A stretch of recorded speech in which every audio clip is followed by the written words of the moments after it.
pan. So he is snooker world champion, over 30 ranking titles to his name. But what you might not know about Ronnie O'Sullivan is that he is a dab hand in the kitchen.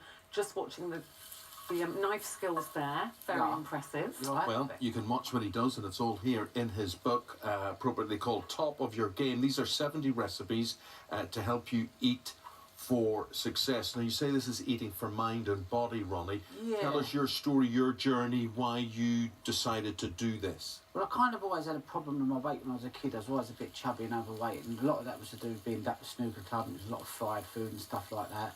And then obviously as I turned professional, I realised that to try and be the best that I could be, I tried to eat a bit healthy. So I always had an awareness that there was a good and a bad side to eating.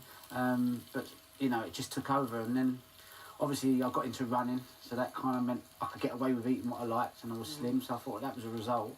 But then I got lots of injuries, so I couldn't run, and I started piling the weight on. So I always had that fear as a kid that I didn't want to be too overweight. And you realised to have really good healthy food, you've got to cook it yourself. Really. Yeah, and that's when I met this nutritionist, and she said to me, you know, I told her what I'd ate and all that sort of stuff, and she then done a revised sort of thing for me. I went away for 2 months, done what she said, didn't change anything in my life, because I just wanted to see the difference that food and what she'd recommended would actually make. And I'd lost about 2 stone.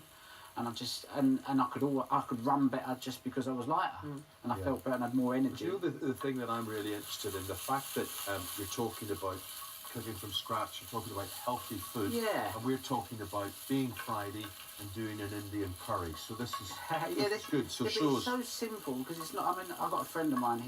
His mum's Malaysian, and I just said, look, I want to be able to cook batch food. So a curry was a good idea. You can cook it, put it in the fridge, freeze it.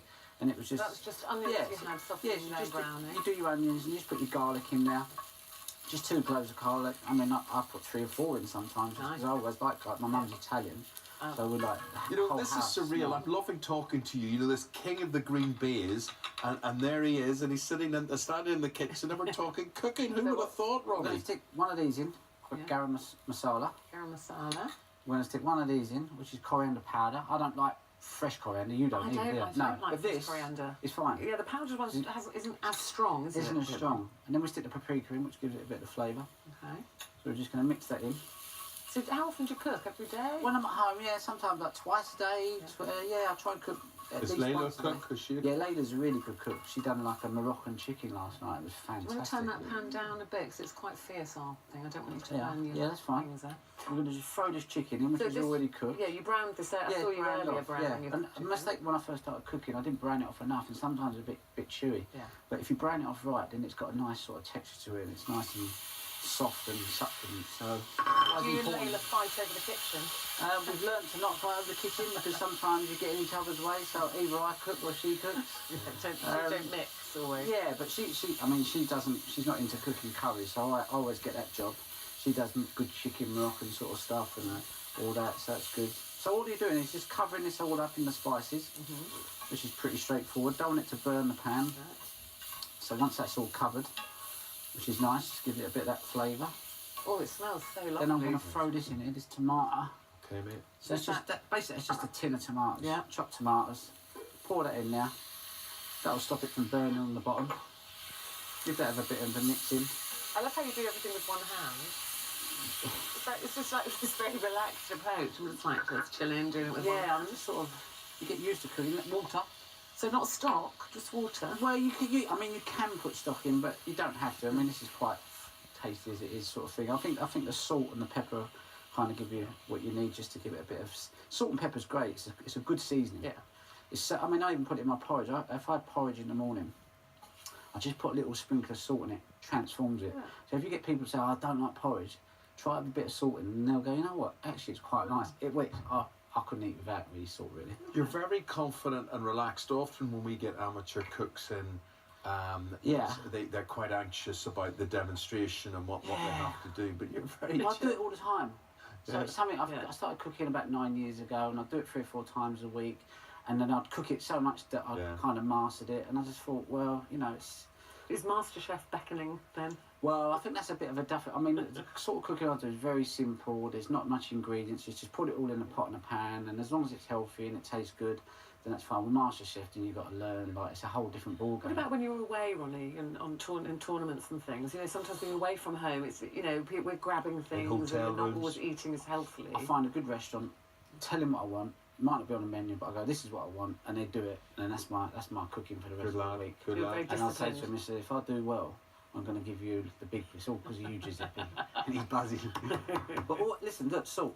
Bit of salt. Yeah, a lot of people go, oh, it's too much salt. You don't need a lot. Just sprinkle it in. But then you haven't put any stock in. It's often the stock cubes and things have salt, Yeah, don't they? it's all right to put a bit of stock in, but sometimes you just don't really need it sometimes, you know what I mean? With the spices that you're putting in, a bit of salt, it's all right. And then what I do is normally I just stick the lid on. Yeah. I'll leave it on there for like 10-15 minutes. Yeah. And then when you So it take doesn't the reduce. yes, If you take that off, and when you take the lid off, this is what you get. this is what you get here. Ooh, yum, yum, yum, yum, That's- yum. This is one I did earlier. Turning your dripping little lid. There you are.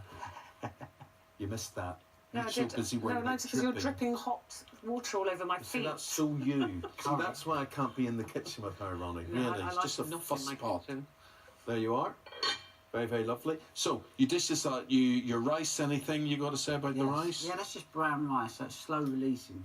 So it's like, instead of having the high spike and the big fall with brown, Yeah. it just carries you through the day, and that's a huge thing for me. So I'll have brown pasta, brown rice, brown bread, if I'm going to have bread, rye bread, and just... When you started this new kind of regime, did Yeah. you feel the benefit quite quickly? Yeah, within a couple of months, I kind of see the weight come off. I felt more energised. I felt lighter. I never felt hungry either. Yeah. It's like, you know, I think when you have too much sugar, sometimes you start craving it. Yeah. And it's Yeah. sort of like you get hungry when you shouldn't be hungry, whereas when you're eating proper So, food... would you do the little dollop of the yogurt? Yeah, or- stick it on the top in the middle. Yeah. Lovely. Bit of yogurt or creme fraiche, and then I'm not going to put fresh coriander on my rather than bit. creme fraiche, I sometimes use natural Greek yogurt. Oh, nice, yeah. So it's a similar thing. It's hot, cold. It gives it that bit of difference. So and look, you got Very nice. there's like 3 meals there, 4 meals. And then you Well, free. there may be for can you, match Ronnie, it, but that yeah. looks like 2 to me. But anyway. It's like our lunch. The chicken's really tender. Yeah, yeah. But you, It is you, really have, you have to tender. brown it off. Yeah. The mistake I used to make, I thought, why is it sometimes it's good, sometimes not? Once you brown it off and it's Ronnie, sealed. and then really, it's Ruth nice doesn't and like sort of- things that are too hot. Quite delicious. mild, that. Really, really mild. Yeah. Yeah, but it's Layla very said to me, she tasty. said, Amy likes his curry, da-da. And I spoke to Tom Kerridge this morning, I said, I know Amy likes his curry, I said, but this is my curry. He said, just throw a chilli on at the last Layla. minute. But we had no chilies. I love Moroccan stuff as well. So, Layla on Layla, next yeah. year. Doing We're it. round to yours. Great. Thank Thanks, you very Ronnie. much It's indeed. lovely. Well done. Really nice. Cheers. Well done. Well done. And now for all the details of Ronnie's curry.